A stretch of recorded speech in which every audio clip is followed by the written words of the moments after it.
If you want to make habits more sticky, if you want to make a creative practice actually sustainable, it can't be about proving. It has to be about nurturing. It has to be about providing a safe haven.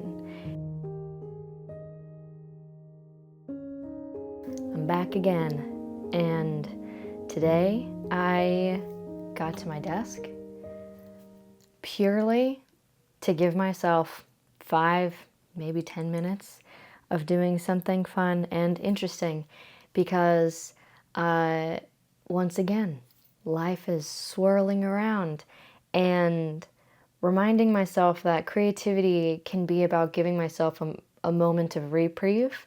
It doesn't have to be this big, heavy, full of expectation where I paint a masterpiece every time.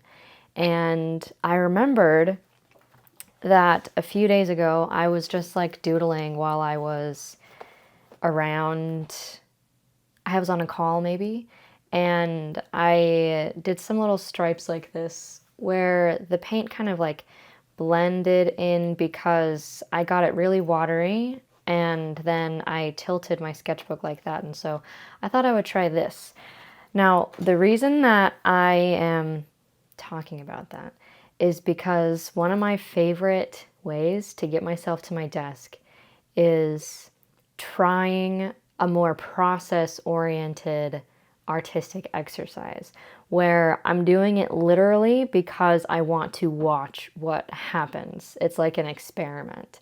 And using creativity in watercolor, especially as a processing tool, can be so helpful, not only for your physical and mental health, as I have been proving to myself over and over again over the years, but also to make creativity as a habit actually stick. Because that's the thing about habits that I think is really tricky, when perhaps you, like me, have learned to view habits as kind of like gold stars, right? As kind of like, oh, I want to be this kind of person, and this kind of person does that, right? I want to be a real artist, and real artists paint every day, right? It's almost like a qualifier, like the habit is the proof that you are what you want to be. And that's way too heavy. That's way too heavy, because if creativity becomes about proving that we belong here, it's an endless race. And instead, if you want to make habits more sticky, if you want to make a creative practice actually sustainable, it can't be about proving. It has to be about nurturing. It has to be about providing a safe haven. It's not a stage for you to, demonstrate and evaluate all the ways that you do or don't belong here. It's a place for you to just rest. And sometimes resting means pushing yourself because you have this idea you need to get out. Sometimes resting means playing around. And when you view habits that way, not as like, okay, I'm doing this thing because I want to be this kind of person. No, you are already a wonderful person. You are already good and worthy to be here. And your habits are for you to nurture yourself. And so if you view creativity as a habit, not because you think you need it to be a good artist, but instead as a safety, as a safe haven, as a nurturing space, a gift you give to yourself, you're going to paint a lot more. And again, one of the best ways to do that is to do something that you like to do just to do it. So we're going to paint these like blendy little stripes and see how that goes. I am using some paint up here with this palette, some handmade paint over here. All the things that I have links for are linked in the info of this video down below. So I'm going to take a little eyedropper thing, just liquid dropper, and activate some of this paint. This is one of the best ways to do that before you start painting, is to just drop a little bit of water on your paint before you get started. If you have a spray bottle. That could also work to get started doing it that way. And now I'm going to pick up, this is around number 6, Da Vinci Cassiano. I'm using it specifically because this holds a decent amount of water and I want my lines to be watery. So the key here is I'm going to paint a few lines. I want to have lots of water on my brush and lots of water in the paint especially when I first start. And I want the lines to just barely touch, so it's okay if they're a little wonky. I'm gonna like paint some before dipping it back in with the same color. I want it to be pretty liquidy. Okay, now I'm gonna rinse off my brush and paint just some water lines and watch as the paint moves on its own. So I'm gonna like tilt my sketchbook so that the paint moves in between the lines because I just think it is so cool. Okay, so I did that one color. Now I'm gonna do another color. That was like a green color. This is kind of like an ice blue.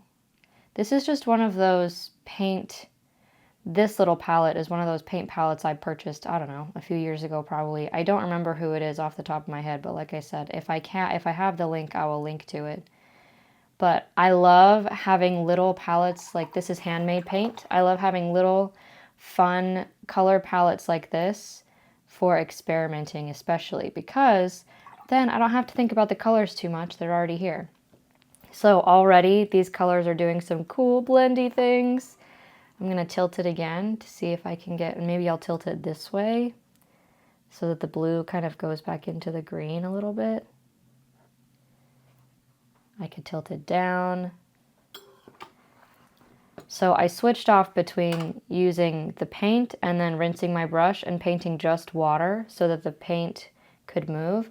Now the thing about watercolor, this is called bleeding. I'm letting the paint basically bleed into the other wet areas because watercolor is activated by water, right? And so the thing about watercolor is it wants to move wherever there's water. This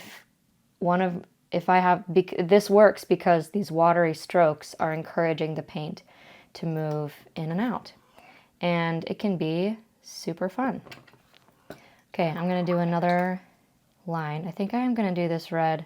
Again, this works because I have pretty watery paint and I'm like just barely touching the really watery paint with my really watery brush to the other bits. Even if it means I'm not painting straight lines, right? Like I'm touching just the top and then having just a few places where these lines are touching each other. And then I'm rinsing off my brush and just doing water. Handmade paint is interesting because it doesn't always like move the same way that factory-made paint does, which is one of the cool parts about it. So if you're using handmade paint and you're like, oh, this is reacting differently than different paints that I use, that could be why. But that's also one of the unique things about using handmade paint also. Okay, I'm going to switch to a different color, I think. Maybe this yellow here. I want it to be pretty watery and to touch the other watery bits. There was not tons of water in here, so I'm going to add a bit more. Just get a nice big kind of drop here. My lines are getting super long and wonky, which is fine. Maybe I'm going to switch to, I liked that blue. And just barely touch the yellow and see what happens when it mixes with the yellow. It's so fun to see all of the colors mixed together, especially when I get big puddles like this. Then I like to rinse off my brush and let the paint kind of just blend into a watery stroke so it disappears into the page. It's really fun. Okay, now I'm going to try the paints on this palette because I think they're a little more vibrant, so they're just immediately blending in. And using different lines can be fun too. Using various lines that, you know, these are super wonky, right? It can really stress you out, especially if you struggle with perfectionism. But actually, that is exactly what makes this exercise also excellent, because if you can build your frustration tolerance for messes, for imperfect paintings, then you are going to have so much more freedom and flexibility in your paintings and with your creativity. So that's definitely something that I think about. I'm going to put one little line in between there. So this looks like an indigo color, and it's really vibrant. So I'm just going to use some water. And if the paint isn't moving, it's because somewhere along the lines the paper dried, which is okay. What color next? Maybe this orangey color. Oh, so cool. Just like bursts into the rest of the colors. See, and this is exactly what I wanted. The point wasn't to be like, wow, what a beautiful painting. The point was to be like, oh, so cool. So fun to watch. The colors just like burst into each other. Yeah, I think I'm going to do this blue right next to this like earthy red, just to fill in the last little bit of space. Oh, so fun. I love it so much. Okay, I might do this again another time for another YouTube video, but for right now, I think that's pretty good, don't you? This was super fun. I had a really great time, which is awesome because, can I let you in on a little secret? I have been trying to get myself to my desk to film this exact video for probably 4 hours today. Just willing myself to come and do it and stop doing the other things I was doing. And I did it. Just in the nick of time. I have to hop out now and go grab my son from school. But the reason that I got myself to my desk is because I made it easy. Is because I reminded myself, right, actually, especially for this particular one, I don't care at all about what the end result is. I am literally just doing it for the blendy blends. I'm literally just doing it for the magic. And that's what makes watercolor and creativity and building a creative practice so wonderful, because you have the power to give yourself little magical moments like this, even if it takes you all day. Even if it's not the first thing you finish, if it's not the first thing that you can accomplish at the beginning of the day, even if you just squeeze it in, it still works. It's still magic, and it's still wonderful. So anyway, on that note, thanks for joining me this week, and I'll see you again soon. Bye.